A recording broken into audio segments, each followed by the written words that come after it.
Visakha railway zone ఏర్పాటుకు కేంద్రం సిద్ధంగా ఉన్నా కావాల్సిన స్థలాన్ని అప్పగించని ఏపీ రాష్ట్ర ప్రభుత్వ వైఖరిని నిరసిస్తూ శనివారం విశాఖలో బీజేపీ నాయకులు జీవీఎంసీ గాంధీ విగ్రహం వద్ద ధర్నా నిర్వహించారు. ఈ సందర్భంగా బీజేపీ రాజ్యసభ సభ్యులు జీవీఎల్ నరసింహారావు మాట్లాడుతూ విశాఖ రైల్వే జోన్ కు కేంద్రం సిద్ధంగా ఉందన్నారు.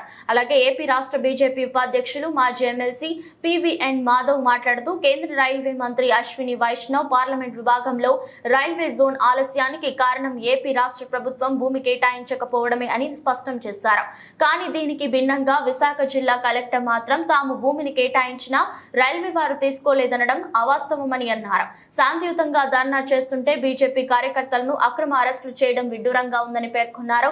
ఈ కార్యక్రమంలో విశాఖ పార్లమెంట్ అధ్యక్షులు మేడపాటి రవీంద్రారెడ్డి, రాష్ట్ర నాయకులు సుహాసిని, ఆనంద్, బీజేవైఎం రాష్ట్ర ఉపాధ్యక్షులు దిలీప్ నాయుడు, వంశీ, నాగరాజు, రామ్మోహన్ తదితరులు పాల్గొన్నారు.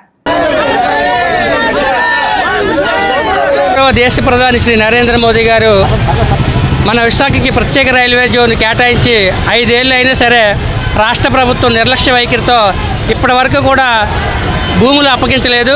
శ్రీ అశ్విని వైష్ణవ్ గారు వచ్చి భూములు అప్పగిస్తే రేపే రైల్వే జోన్ పనులు భవన నిర్మాణ పనులు ప్రారంభిస్తామని చెప్పడం జరిగింది.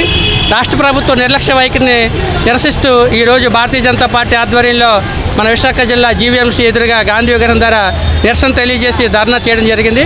ఈ కార్యక్రమంలో గౌరవ ఎంపీ గారు శ్రీ జీవీఎల్ నరసింహారావు గారు, జిల్లా అధ్యక్షుడు శ్రీ రవీంద్ర మేడపాటి గారు, గౌరవ మాజీ ఎంపీ శ్రీ పివిఎన్ మాధవ్ గారు, గౌరవ ఎమ్మెల్యే శ్రీ విష్ణుకుమార్ రాజు గారు అందరూ కూడా కార్యక్రమంలో పాల్గొన్నారు. అందులో భాగంగా మా గాజువాక అసెంబ్లీ నుంచి నాయకులు, కార్యకర్తలు మేము అంతా భారీగా తరలి వచ్చాం.